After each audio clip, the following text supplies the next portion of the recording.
Hi guys, follow me on Instagram to never ever miss any of my crazy updates. Hi guys and welcome to another vlog. I am driving the BMW X4 and straight away you know where I'm going to head to. Yes, that is right, the engine bay, and this is the twin power turbo diesel motor of the BMW X4.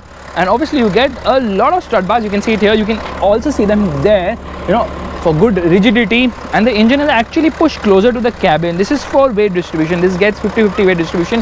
No insulation here, but how does BMW manage to keep the cabin so silent? That's surprising. Any which ways, closing the engine bay right away, and you get the kidney grille. And this grille doesn't close. Yeah, it does from here. It opens from here and closes from there on the sides, but not from the front, which is usually the case in newer BMW cars.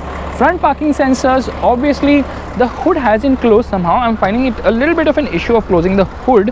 I don't know why. Anyways, you can see the lights look beautiful and the fog lights are placed here. Most of you are like, why don't luxury cars get fog lights separately? Well, they do actually get it in the headlight, but this one gets it separately.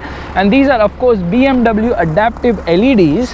Car looks really nice, but it kind of looks like an X3 from the front, so it's not really special, but the bumper looks really very nice. In fact, some of the treatment here makes it look very rad. Even the bumper, I mean, yes, of course, it's very nice. The wheels here are 18 inches. No, they are 19 inches. Okay, 245, 50, 19s throughout the car. It's not that the rear has different size tires. And you get this beautiful BMW M calipers for the brakes, and M logo here as well. This is the M Sport. Obviously, these are Bridgestone tires on this vehicle. You can see the suspension as well. Body side cladding running throughout the vehicle. M badging here, and of course air vents too. Meanwhile, you can see the skid plates on the side. They look really very cool, and there's plenty of ground clearance on offer as well. From the side, yeah, up till here you might think this is an X3, but when it goes further behind, you know, this is something different because this is an SUV coupe. It's part SUV, part coupe, like following its elder sibling, the BMW X6. And yes, this is what makes this car shine, and shine it does. This is the xDrive 30D. You can see those twin exhausts. You can see the beautiful skid plate at the rear as well. Rear parking sensors, rear camera, and actually looks very different considering most of the BMW cars look similar at the front as well as the rear, but these lights are very different. They look fab at night. They look absolutely fab at night. I love the lights here. In fact, it also says BMW. Yeah, there it says BMW, and parking sensors are all over the place. Of course, it's very nice. There's a spoiler here as well. Now, this spoiler is also very cool and different. You get a shark fin antenna. Obviously, it's a BMW. It has to get it. So, just show you the design from the side as well. Certainly, the X4 is a car which kind of looks different, and many of you will say that the different design of this car is actually going to look very attractive because it stands out. Of course, you get a lot of cuts and creases all over the place. This is a BMW after all. Now let's quickly get inside the boot, which means that I have to just press this. Okay, unfortunately it doesn't open unless, yeah, there it does. The car was locked actually, and the boot is actually less than 400 liters. It's a small boot, but thankfully it gets a spare wheel underneath. Usually BMW was actually putting it above. Actually, luxury car makers do it above, but over here they put it below, and in some BMWs it is now coming below. So that is a spare wheel, which is obviously a smaller size tire, 135 80 18. Yeah, that is the color of the wheel, silver. So spare wheel has been placed here, thankfully, in its socket, but this is quite high, so loading stuff might take some amount of effort at times. Meanwhile, this is, I think, for the safety kit, and there is a proper charging socket here, and of course there's a hook as well, and there's, you can open this actually. Now this is to actually recline the seat. You can recline the seat from here by pressing this button. You can recline that as well. 60-40 split. Now you can see the boot is really very big. You can remove the parcel shelf as well in case you want to do that. So boot is bigger now, but it's kind of small, under 400 liters, not adequate enough, especially when you consider that the X3 offers more. But then the X3 doesn't have this slanting thing going on, which actually robs away space. Oh, I'm so sorry. Oh, I'm so sorry. Poor little unicorn got squashed in this whole reclining seat function. I'm sorry about that. So let me put this back into place, and there it is. There's a center armrest here. Pull it out, and you can access the boot button here, and you can fold it like this. You can access the boot from here. Meanwhile, you obviously get cup holders here, twin cup holders here, and yeah, there are magazine holders here, scooped out seat back, and you can recline the seat as well, so you can recline it further. But you know, this is not of much use actually. I'll tell you why. But before we get going about seat comfort, let's talk about the door pockets. The door pockets are actually decent sized. You can keep a 1 liter bottle, you can keep a lot of stuff here. Nice metallic finish exit in here, beautiful ambient lighting as well, looks really rad at night. I love the treatment, I love the quality, I love the finishing, I love the leather on this car. It's absolutely phenomenal. Here, headroom is an issue, a bit of an issue. My hair is almost touching the roof right now, and getting in is also a task because this is sliding down, so you have to watch your shoulder. I just hit my biceps. I don't have any biceps though. Anyways, there's good amount of legroom because the wheelbase is long on this vehicle, and scooped out seat back, which means knee room is also decent, but under thigh support is kind of poor. It's not that great. Headroom, like I told you, is not that great. There's a hook here. Yeah, there's a hook here.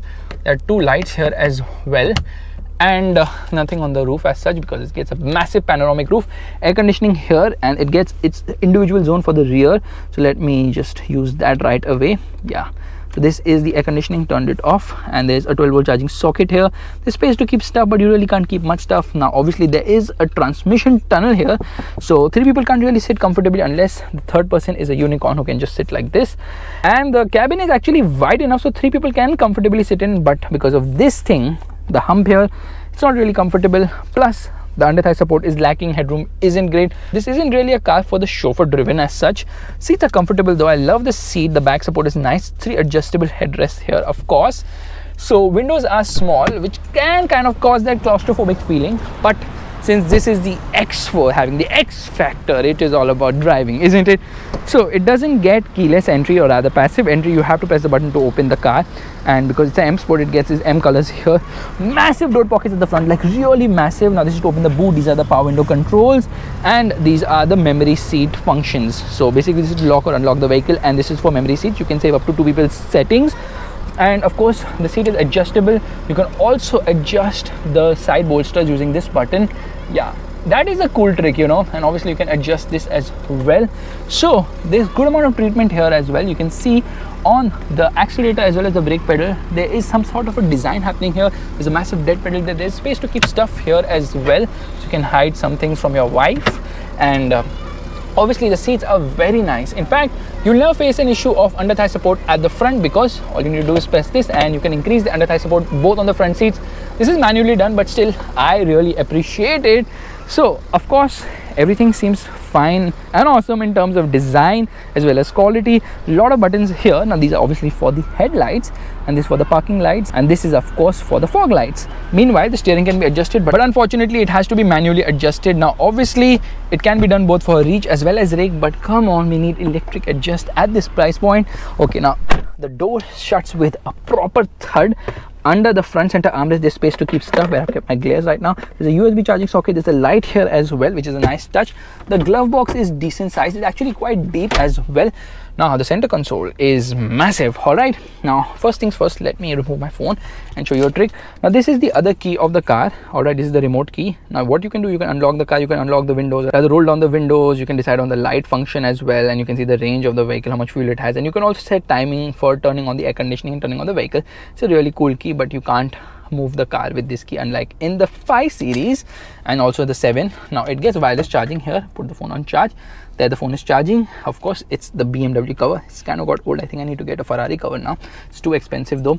Twin cup holders here. Yeah, that's right, twin cup holders here. One is occupied by the ashtray, of course, and there is of course a USB charging socket here. USB charging socket here, and this is a place to keep the key, so you can actually slot the key here comfortably.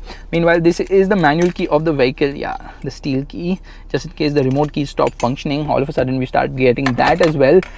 And this is obviously the cigarette lighter. Now this is my house key, I think, and this is the motor beam keychain. If you want to buy it, well, you can go to 100km/hour.com and buy it right away. X4 written here, just in case you forget which car you're driving. You can shut this for a nice and clean look. And of course these are the controls for the iDrive settings. This is for auto hold, this is for the electric parking brake, this is for downhill assist, this is for parking sensors, and this is the beautiful gear lever which feels very nice to hold. This is for traction control, and these are for the drive mode. There's Eco Pro, Comfort as well as Sport.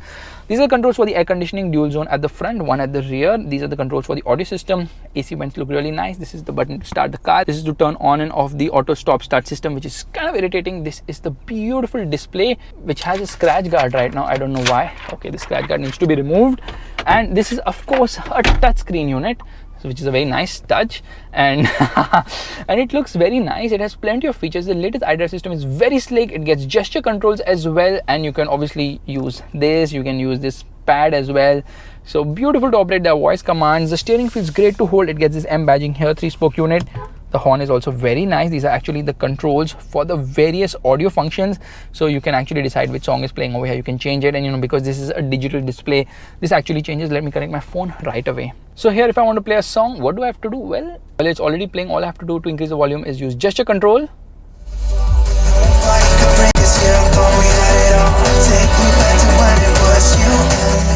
Gesture control works brilliantly well on this vehicle, and you know what, I can increase the volume like this as well. I can browse through here as well. These are actually the controls for the cruise control system. Beautiful paddles as well. These are obviously the controls for the wipers. The wipers work really well as well. Meanwhile, these are the controls for the indicators, and to browse through the information below, which happens to be for the trip, as well as the odometer and other various factors, including what is the fuel economy like, what is the average speed, and what is the real-time mileage as well. So plenty of information. There's a compass as well here, not from Jeep but from BMW. Now this cluster obviously changes by pressing a button. So right now we're in comfort mode. If I press Eco Pro, there you can see the car comes, the display changes. Now I can get into sport, again the display changes. Now this is very similar to what we see in other BMW cars, so nothing special here as such. And this is an auto dimming inside rear view mirror. Unfortunately, because the rear windscreen is so small, you really can't see much behind, and there's no rear wiper either. These are controls for the lights. Plenty of lights in this vehicle, and they're really very strong. This is obviously for the sunroof. It's a massive panoramic roof, which brings in the airy feeling inside the cabin. So let's quickly open that as well. So yeah, obviously the front one opens, the rear one cannot open because there's no space to put it, because this is a slanting roof. Press it once again, and that's the max is going to open. Gives in a lot of airy feeling inside the cabin. Over here, obviously you get a mirror along with a light. Same is the case here as well, mirror along with a light. And overall the cabin feels really nice, but the dashboard, although it has a lot of soft touch plastics and feels very nice. In fact, there's double stitching as well, which is in the color of the car. But it looks very similar to other BMW cars. A lot of things actually look very similar to other BMW cars. The only thing which really differentiates is the rear end on the X4. So certainly that is actually a very good thing. I can touch the car completely full day long because it feels so nice and premium. And there are a lot of functions here as well. If I get into my vehicle right now, if I get into technology in action, let me show you some cool things. So it's efficient dynamics. It will show you how much the power is being channeled to the wheels. So you can see that as well. You can also see the sport displays, which will tell you how much power and torque is being used in real time. Let's quickly get into reverse. Now this is the reverse parking camera. It gets adaptive guidelines. You know what is the best thing about this vehicle? It is the parking sensors, because they really dance all the time. When you're coming near any obstacle, they look very fab, and they work in real time as well, which is again a very nice touch here. Definitely BMW has done a great job with the rear parking sensors. I love it. Not just the rear parking sensors, but also on the side, which work really well as on the front too. So it just works flawlessly well on this vehicle, and certainly the car feels so good. The front seats are very comfortable, offer good amount of support as well, good amount of under thigh support because of the manual adjustment which is available. And ventilated seats is something I miss on this vehicle. It has got plenty of airbags, like massive number of airbags, good amount of view, good view of what's around. It also gets a heads up display, which you can see there. And if I get into mode right now, I can also decide on the song I want to listen to.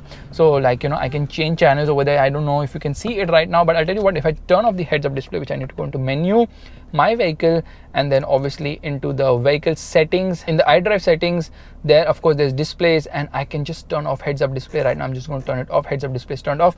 Now when heads up display is turned off, the display starts coming over here, the channels and the songs which you want to hear.